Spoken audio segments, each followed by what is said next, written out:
হঠাৎ একদিন চিত্রনায়ক সালমান শাহ তার মাকে বললেন একজন চলচ্চিত্র পরিচালক আসবেন। সেদিন তাদের বাসায় আসেন পরিচালক সুহানুর রহমান সুহান, তার সঙ্গে আরো লোক ছিলেন। সেদিনই সালমান শাহর মা জানতে পারেন তার ছেলে ইমন মানে সালমান শাহ সিনেমা করতে যাচ্ছে। শুনে রেগে আপত্তি জানিয়েছিলেন সালমানের মা নীলা চৌধুরী, ছেলেকে সিনেমা করতে দেবেন না। পরে সালমান শাহ মায়ের পা ধরে বলছিলেন একটি মাত্র সিনেমা করব। মায়ের মন জয় করে চুক্তিবদ্ধ হন কিয়ামত থেকে কিয়ামত সিনেমায়। 1993 সালে 25 মার্চ মুক্তি পায় সিনেমাটি। ঢালিউড পায় নবাগত নায়ক নায়িকা সালমান শাহ ও মৌসুমীকে।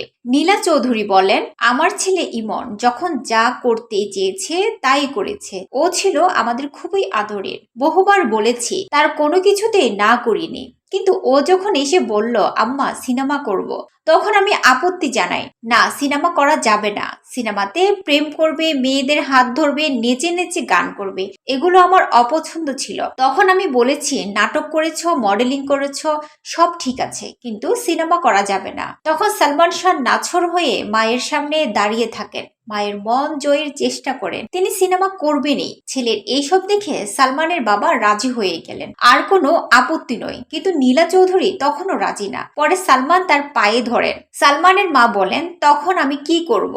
ও আমার পা ধরে বলল, মা তুমি রাজি হও, তুমি রাজি না হলে সিনেমা করতে পারবো না। পরে সিনেমার পরিচালক সোহান বলল, আপনার পায়ে ধরি, একটি ছবি করতে দেন। তখন বললাম সিনেমা করো। পরে তো ভালো করলো, আরো অনেকে আগ্রহ দেখালো। তখন আমরাই বললাম সিনেমা করো। কিয়ামত থেকে কিয়ামত সিনেমার শুটিং থেকে ফিরে নিয়মিত মায়ের কাছে গল্প করতেন সালমান। একবার মৌসুমীকে শুটিং এর সময় কোলে নিতে গিয়ে ফেলে দিয়েছিলেন, সেই গল্পও শুনিয়েছিলেন। কিন্তু নীলা চৌধুরী বুঝতে পারেন কোনো কারণে মৌসুমীকে অপছন্দ করেন সালমান। নীলা চৌধুরী বলেন, সিনেমায় চুক্তিবদ্ধ হওয়ার পর একবার মৌসুমী এসেছিল আমাদের বাসায়, তখনই প্রথম মৌসুমীকে দেখি। এর আগে সিনেমার শুটিং এর সময়ও সালমানের মুখে মৌসুমীর কথা তেমন শুনিনি। সেই মৌসুমী এখন বলছে ইমন তার বাল্যবন্ধু ছিল, খুলনায় তারা একসঙ্গে পড়াশোনা করেছে। এটা হাস্যকর একটা কথা। তিনি বলেন, সোহান চেয়েছিল তার সিনেমায় ইমনের নাম সালমান খান রাখতে।